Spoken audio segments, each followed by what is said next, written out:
Miraak might be a powerful 7,000-year-old Dragonborn and a formidable adversary, but he's also a bit of an idiot. From pledging eternal service to a Daedric prince, to refusing the help of other Nords in his rebellion, it's abundantly clear that Miraak isn't the most intelligent of antagonists. Firstly, there's the issue of the Dragon War. As the player will know from the main quest in Skyrim, thousands of years ago, humanity rebelled against the rule of the dragons and their dragon priests. The dragon priests, who had been delegated power by the dragons and ruled effectively as kings, had become corrupted and made slaves of the rest of the population. This led to leaders such as Hakon One-Eye, Feldir the Old, and Formlaith Goldenhilt to lead a rebellion against the dragon priests and the dragons themselves. Miraak was alive around the time of this rebellion, and in fact he refused to participate in it and instead decided to launch his own, smaller rebellion against the dragons. Of course, even for a Dragonborn, Miraak was no match for dozens of dragons and hordes of dragon priests, so his temple was razed and he was almost killed in a duel with Valok the Jailer, a human dragon priest. It seems idiotic that Miraak would be arrogant enough to refuse the help of the human race in his rebellion. Hakon One-Eye merely asked him to help kill Alduin in return for their support. No doubt Miraak made his decision to have his own rebellion because he sought power most of all. If he had deigned to enter a pact with the other Nords, he would be constrained, unable to fully assert his dominance because he hadn't been the one to chiefly orchestrate the rebellion against the dragons. Hence, why he decided he would be better off managing his own rebellion. But even if this was the case, Miraak's logic is stupid and paradoxical. He decided to have his own rebellion because he wanted to maintain absolute control, but whilst doing this,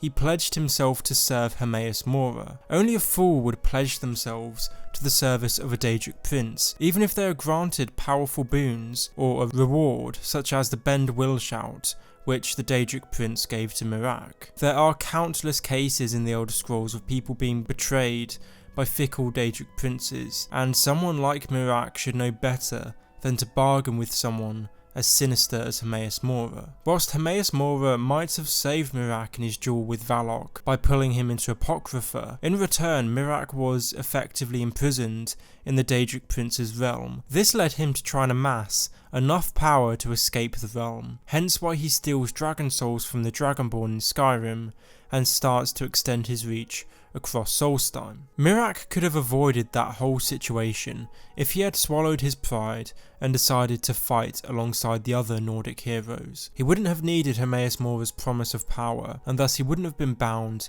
to his service. Then there's also the fact that Miraak appears to be quite dumb for an Elder Scrolls antagonist, because his plan is simply to try and acquire as much power as he can for himself. By comparison, Dagoth Ur in Morrowind was convinced that he was doing the right thing. He thought by creating a hive mind through the corpus disease, he could bring about world peace. This is more an issue with Bethesda's characterization more than anything else, but to be honest, I'd say Miraak is quite disappointing because his motives are so simple compared to some other antagonists. Then there's the fact that he sends a handful of weak cultists to murder the last Dragonborn. If he's even heard of the last Dragonborn by that point, then he must know how powerful they are. So why even bother sending some thugs armed with daggers to kill him? It seems sort of pointless. There is the chance that the cultists tried to kill the Dragonborn of their own accord. They do mention that they want to give your heart to Miraak when he returns, but either way,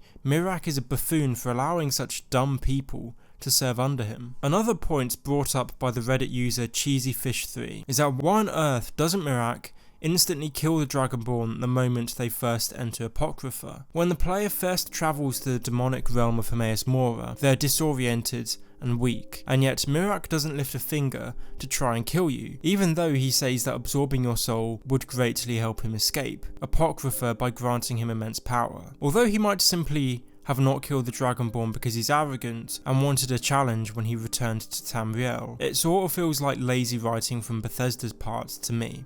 Thank you for watching this video. If you want to see more videos on Elder Scrolls Geniuses and Idiots, then please do check out the playlist I made on my channel. If you want to see more Elder Scrolls lore generally, then please do feel free to check out my channel and subscribe as well. I'd also like to take this opportunity to thank my patrons, they really do help me out. Anyway, comment below what genius or idiot you want me to investigate next, and I'll see you in the next one.